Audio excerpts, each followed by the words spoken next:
If you thought COVID-19 was a terrible and stormy time, you wouldn't believe what happened in the 14th century, when a terrible bacterium caused millions of deaths throughout Europe. But what is it about? Let's see.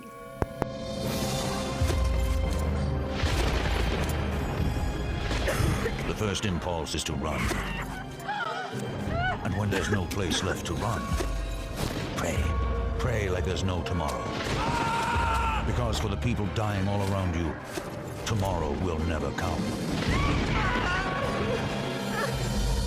No one knows where to hide, how to save themselves, how to survive. Bodies beyond number. A firestorm of violence and madness. The terrible vengeance of God. It is the Black Death of the Middle Ages. The greatest biological disaster in the history of mankind. It is, as one witness testifies, the end of the world. The Black Death was an epidemic which ravaged Europe between 1347 and 1400. It was a disease spread to zoonosis, which is the contact with animals. Basically, rats carried the Yersinia pestis bacteria. The fleas drank rats' blood swallowing the bacteria. Then they passed the infection onto humans by beating them. Giovanni Boccaccio was born on July 17th in 1313 in Florence. He spent his youth in Naples, where he witnessed the terrible epidemic of the Black Death. He wrote his transcendental work, the Decameron, in which he describes the bubonic plague. Tell us about the epidemic. Let me say then that 1348 years had already passed since the threefold incarnation of God's Son went into the distinguished city of Florence, and there came a deadly pestilence, either because of the influence of heavenly bodies or because of God's just wrath as a punishment to mortals, because of our wicked deeds. Therefore, the pestilence killed an infinitive number of people. Also, the entry of any sick person into the city was prohibited, and many directives were issued concerning the maintenance of the good health.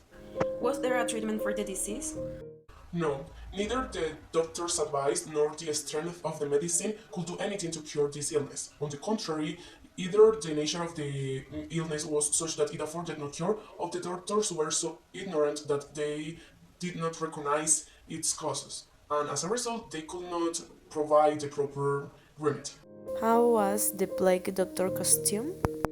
The plague doctor costume consisted of an ankle-length overcoat, a bird-like big mask filled with sweet or strong-smelling substances, along with gloves and boots. The mask had glass openings for the eyes. The straps held the beak in front of the doctor's nose, which had two small nose holes and was a type of respirator. The beak could hold dried flowers, herbs, and spices, and the purpose of the mask was to remove bad smells, thought to be the principal cause of the disease. Doctors believed that herbs could counter the evil smells of the plague and prevent them from becoming infected.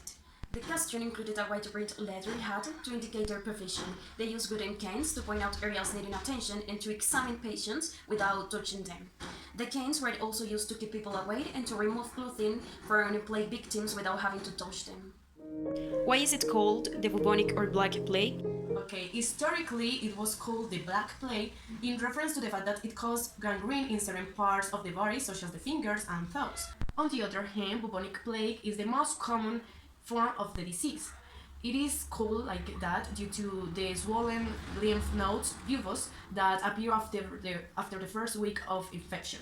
Buboes may be located in the armpit, neck, or groin. How many deaths were there during the Black Plague?